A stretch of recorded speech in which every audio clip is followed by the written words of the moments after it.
nama saya Amalia Putri Wijayanti dengan NIM 230002430. Saya Amalia Ulfa Ulinuha dengan NIM 23000-24321. Assalamualaikum warahmatullahi wabarakatuh. Perkenalkan, nama saya Tiara Nur Azizah dengan NIM 23000242883. Nama saya Ainul Zaria dengan NIM 23000242886.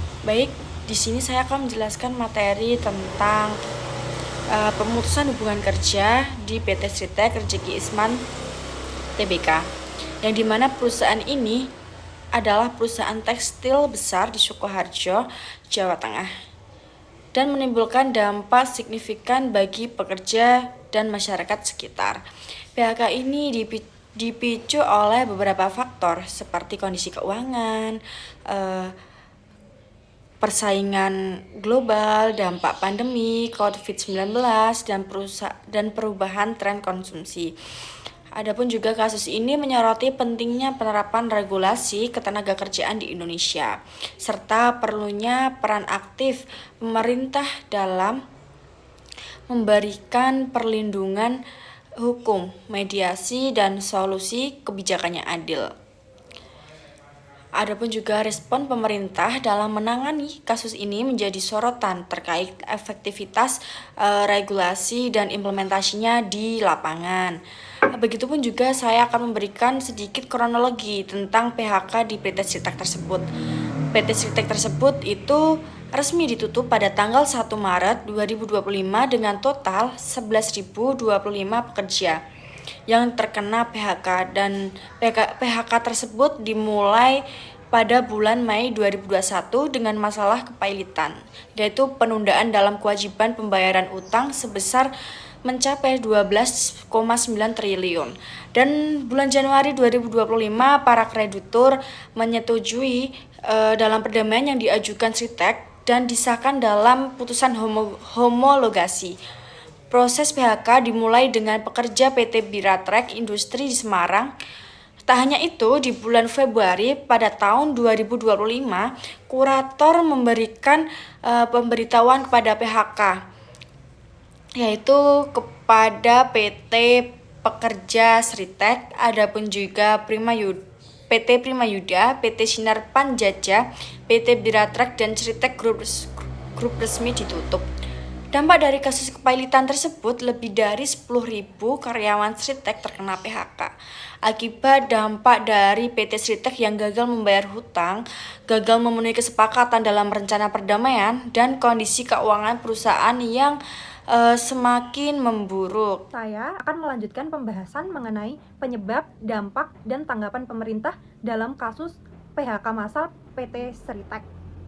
PHK massal di PT Sritek pada Maret 2025 disebabkan oleh keputusan pailit dari Pengadilan Niaga Semarang pada Oktober 2024. Keputusan tersebut menjadi titik puncak dari krisis keuangan internal perusahaan yang sudah berlangsung lama.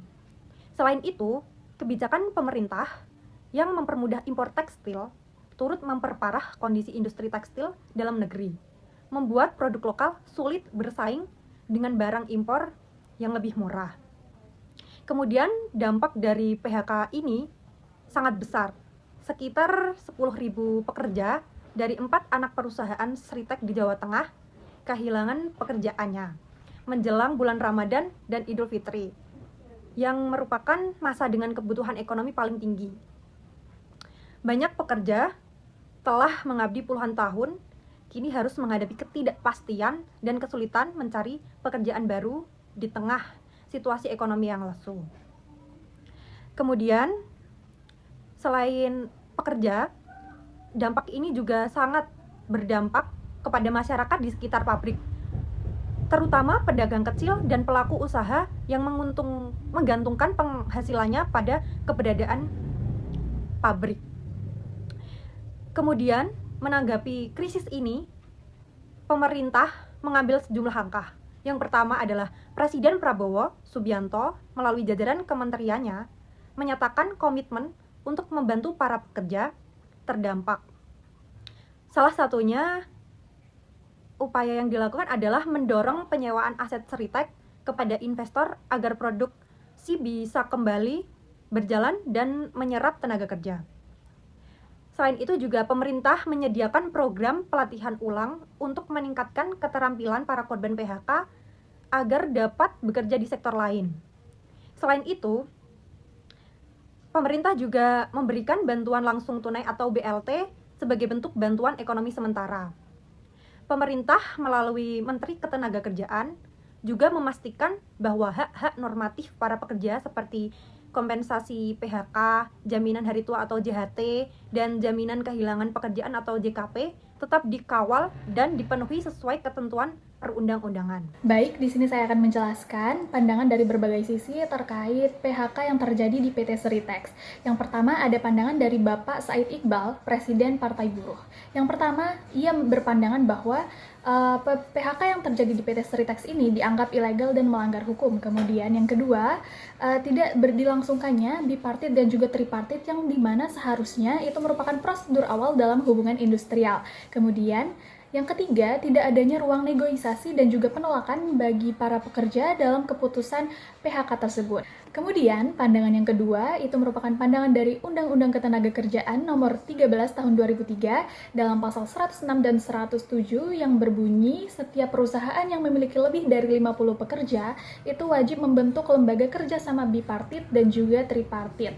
Nah, dalam kasus PHK ini, PT Seritex tidak melakukan ketentuan tersebut. Kemudian pada pandangan yang kedua, dalam pasal 158 ayat 1 dan ayat 3, pemutusan hubungan kerja itu dapat dilakukan atas dasar pelanggaran berat pekerja. Nah, dalam hal itu juga pekerja tetap mendapatkan uang penggantian hak. Nah, dalam kasus PHK di PT Seritex ini, PT Seritex belum memberikan uang pesangon baik THR ataupun yang lainnya. Jadi, kesimpulan dari berbagai pandangan ini adalah yang pertama, secara normatif perusahaan itu memang boleh melakukan PHK, namun hanya dalam kondisi dan juga prosedur tertentu. Nah, dalam PHK PT Seritex ini masih dianggap melanggar hukum sebagaimana diatur dalam Undang-Undang Ketenagakerjaan Nomor 13 Tahun 2003 karena perusahaan yang belum mampu untuk memenuhi hak-hak para pekerja. Kemudian, tindakan manajemen PT Seritex yang belum mampu memberikan ruang yang layak dan juga ruang musyawarah bagi para pekerja sebelum menerima keputusan dari PHK tersebut. Di sini saya akan menyimpulkan materi yang teman-teman saya telah sampaikan. Putusnya hubungan kerja atau PHK merupakan hal yang sangat krusial di dalam dunia ketenagakerjaan karena berdampak langsung terhadap kesejahteraan pekerja, stabilitas perusahaan, dan kondisi sosial ekonomi masyarakat. Kasus PHK massal yang terjadi di PT Seritex menjadi gambar nyata bagaimana konflik industri dapat terjadi akibat kombinasi berbagai faktor, baik dari internal perusahaan maupun eksternal. PHK di PT Seritex terjadi karena krisis keuangan serius yang ditandai dengan putusan pilot oleh perusahaan niaga, ketidakmampuan membayar hutang, serta kegagalan dalam menjalankan rencana perdamaian. Selain itu, kebijakan pemerintah yang mempermudah impor tekstil turut menambah tekanan bagi industri dalam negeri. Dari sisi hukum, PHK tersebut dinilai melanggar ketentuan perundang-undangan karena tidak dilaksanakan melalui prosedur yang sah seperti perundingan berpartit dan tripartit. Selain itu, pekerja tidak memperoleh hak-haknya secara penuh termasuk kompensasi, pesangon, dan THR yang semestinya dijamin oleh hukum ketenagakerjaan. Dampak dari PHK ini sangat luas, mencakup kehilangan pekerja bagi lebih dari 10.000 karyawan, penurunan ekonomi masyarakat sekitar, dan menurunnya kepercayaan terhadap perlindungan ketenagakerjaan di Indonesia. Pemerintah telah mengambil beberapa langkah seperti pelatihan ulang, BLT, serta pengawalan hak normatif pekerja. Namun, respon tersebut masih memerlukan evaluasi lebih lanjut untuk memastikan keadilan dan perlindungan bagi pihak yang terdampak. Oleh karena itu, perlu adanya penguatan sistem hukum ketenagakerjaan, pengawasan ketat terhadap implementasi PHK serta perlindungan konkret terhadap pekerja agar kasus serupa tidak terulang di masa depan.